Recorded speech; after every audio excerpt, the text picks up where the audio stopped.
Hey guys, this is Fragile, and today, after a long hiatus, I will be talking about a multitude of subjects, from classic WoW to where I think Project Faerthale is currently at. So let's dive in.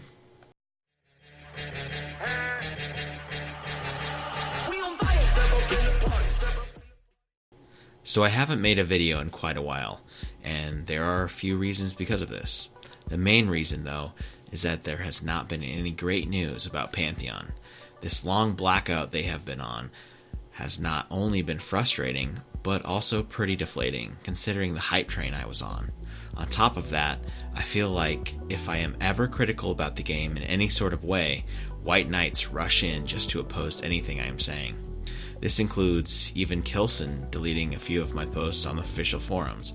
Keep in mind, I am a pledger with the right to speak my mind. With all that said, I have decided to make this video purely off of my opinion and speculation, and hopefully it won't be deleted by a higher power. Now let's get back on track and talk about classic WoW and what it could mean for Pantheon. What Pantheon is supposed to be, in theory, is a new IP baby of EverQuest, Vanguard, and World of Warcraft. Obviously not retail WoW because, well, that is just pure horseshit. No, I'm talking about old school EQ and vanilla WoW.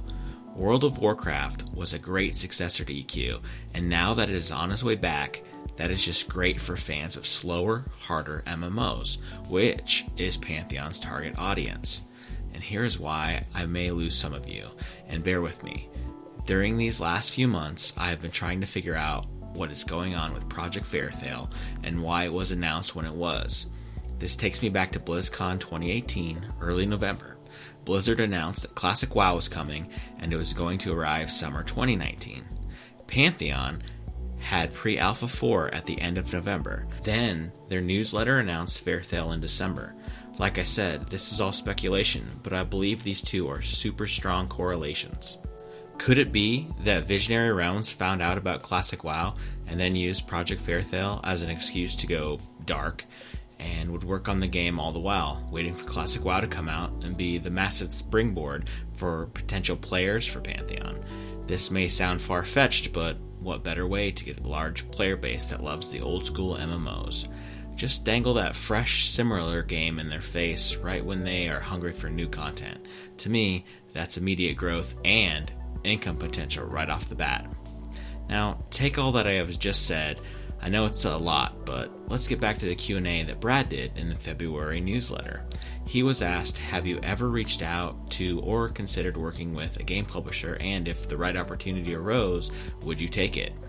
Now, up until this Q&A, we were under the assumption that they wanted to publish their own game while getting angel investors and other private pledgers. Also, they did state that they were already funded through the launch.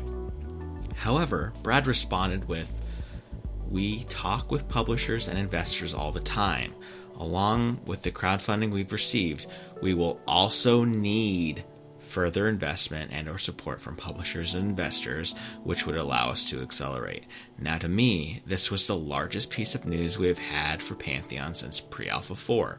I keep going back to this in my head, and it's why I think Classic WoW has come at the perfect time, not only to grow a player base for the game, but for Visionary Realms to secure a publisher.